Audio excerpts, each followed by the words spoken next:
O Afeganistão é talvez o último país do mundo de onde se esperaria o lançamento bem-sucedido de megaprojetos, especialmente porque o país tem sido nada além de um desastre de guerra, assolado pela violência e pobreza nos últimos 50 anos. Mas hoje, apesar das dificuldades intermináveis e da miséria, o Afeganistão lançou e está a meio caminho da implementação do seu primeiro megaprojeto sem qualquer ajuda estrangeira e literalmente sem sequer conselhos de engenharia de qualquer lugar. O projeto é um rio artificial chamado Canal Kosh-Tepa, que, uma vez concluído, será um dos canais de irrigação mais longos e maiores do mundo. O que é o Canal Kosh-Tepa? Por que o estão construindo? Como conseguiram alcançar um marco tão colossal?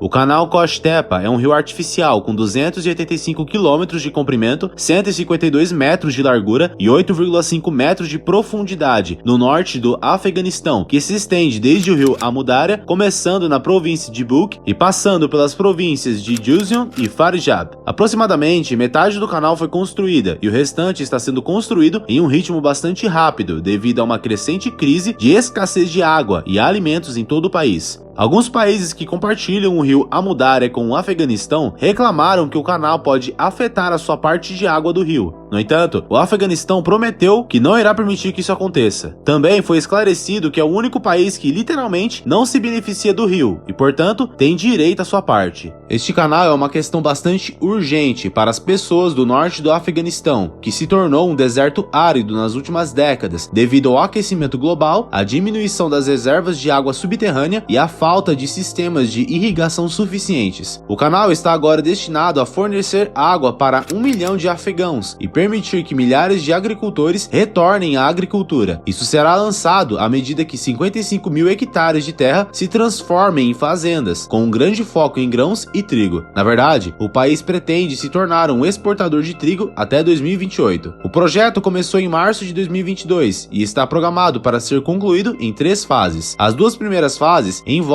a escavação real do canal, enquanto a terceira fase é dedicada à instalação de sistemas de irrigação de águas e outras infraestruturas. O projeto é gerenciado pela Corporação Nacional de Desenvolvimento do Afeganistão e é totalmente financiado pelo governo com receitas fiscais. As estimativas iniciais colocaram o custo em 500 milhões de dólares, ou seja, meio bilhão.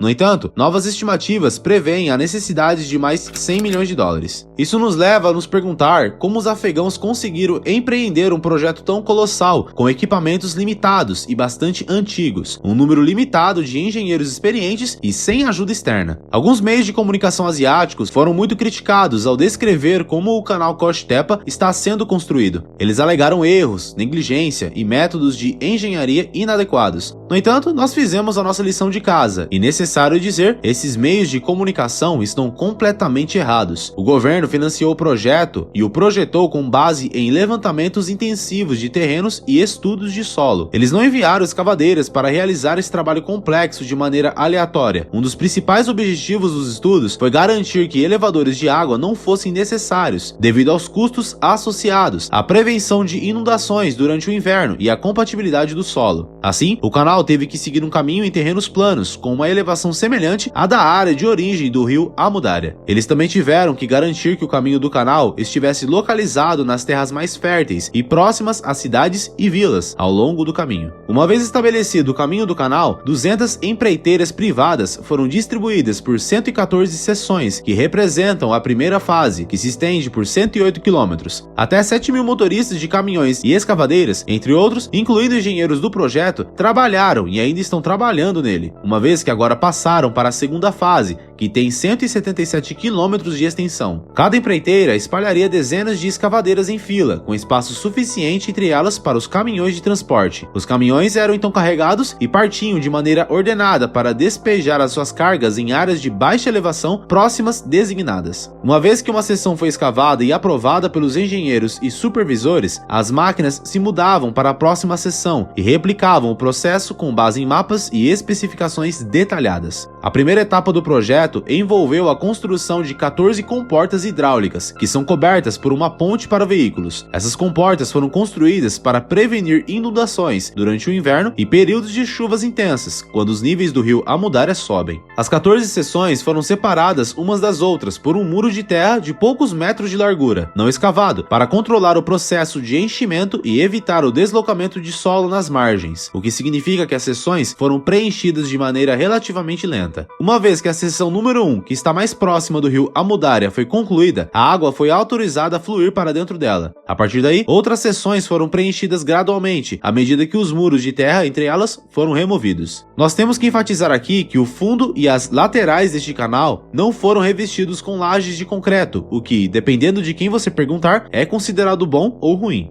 No entanto, na nossa perspectiva e com base nos níveis de água do rio Amudarya, que não diminuíram como resultado do preenchimento da fase 1 do canal, a ausência de lajes de concreto significa mais irrigação natural eventual, a cerca de 1 km de distância das margens do canal. Além disso, níveis mais altos de reservatórios de água subterrâneos atuam como fontes de backup durante possíveis secas severas. Há também a questão do dinheiro, pois instalar lajes de concreto teria adicionado mais de $1 bilhão ao custo, o que é algo que o Afeganistão não pode pagar. 2 pontes de concreto, uma para a estrada Haryton-Book e outra para a ferrovia, também foram construídas, e é necessário dizer, os afegãos mantiveram as coisas simples e usaram um design de laje de concreto reforçado sólido, que envolve um lançamento no local ao invés de peças pré-fabricadas. Partes de uma grande rede de dutos de irrigação também foram integradas com a fase 1 concluída e a área circundante. Esses dutos de irrigação subterrâneos são projetados para fornecer água aos agricultores a até alguns quilômetros de distância do canal. Outros dutos de água foram instalados para se conectar às bombas de água em vilas e cidades próximas. Durante a fase final da construção, da fase 1, até 1 milhão de metros cúbicos de solo foram removidos diariamente, o que é bastante impressionante, considerando que a maioria das escavadeiras e caminhões de transporte que eles usaram eram antigos, e em alguns casos, da década de 60. Eles também plantaram milhares de árvores nas margens do canal para reforçar o solo e evitar a erosão. Uma área de 20 km também foi plantada com diversas culturas para testar o solo e a eficiência dos sistemas de irrigação. As pessoas que vivem perto do canal também experimentaram e continuam a experimentar um boom econômico, pois milhares de trabalhadores estão empregados, antigas fazendas estão sendo replantadas e estradas estão sendo melhoradas. Contrariando alguns relatórios bastante odiosos, todos os empreiteiros e seus futuros trabalhadores foram e ainda estão sendo pagos bem e pontualmente. Outro fenômeno que observamos ao analisar o projeto é a diversidade da força de trabalho e o alto nível de otimismo e felicidade entre trabalhadores, agricultores e residentes em áreas próximas que viveram em um ambiente negativo por décadas devido às guerras, secas, falta de água e pobreza generalizada. Outro fenômeno incrível que surgiu com esse projeto é o uso generalizado de painéis solares para alimentar casas e oficinas nas áreas próximas, que estão em grande parte desconectadas do resto do mundo devido à falta de energia. Pequenos campos de painéis solares também estão surgindo nas novas fazendas para alimentar bombas de água. Todo o projeto, que estava programado para ser concluído em 2028, com o ritmo atual, espera-se que já esteja pronto em 2025. Finalmente, temos que enfatizar aqui o Afeganistão e uma grande parte de seus 40 milhões de habitantes, principalmente em áreas rurais e remotas, que estão enfrentando a fome devido às duras sanções impostas ao país. Portanto, esperamos que mais megaprojetos relacionados à gestão de água, agricultura, eletricidade e infraestrutura sigam esse incrível projeto, que está destinado a ajudar o Afeganistão a se curar das feridas da guerra, progredir e se tornar um membro produtivo da comunidade internacional. Você acha que o Afeganistão, sob o governo do Talibã, pode concluir este megaprojeto e iniciar outros novos? Deixe nos comentários abaixo. Muito obrigado por assistir. Agora você pode escolher outros 2 vídeos que estão aparecendo na tela e continuar aprendendo mais sobre o mundo dos negócios ao redor do globo. Nós somos a Elite Global e até o próximo vídeo.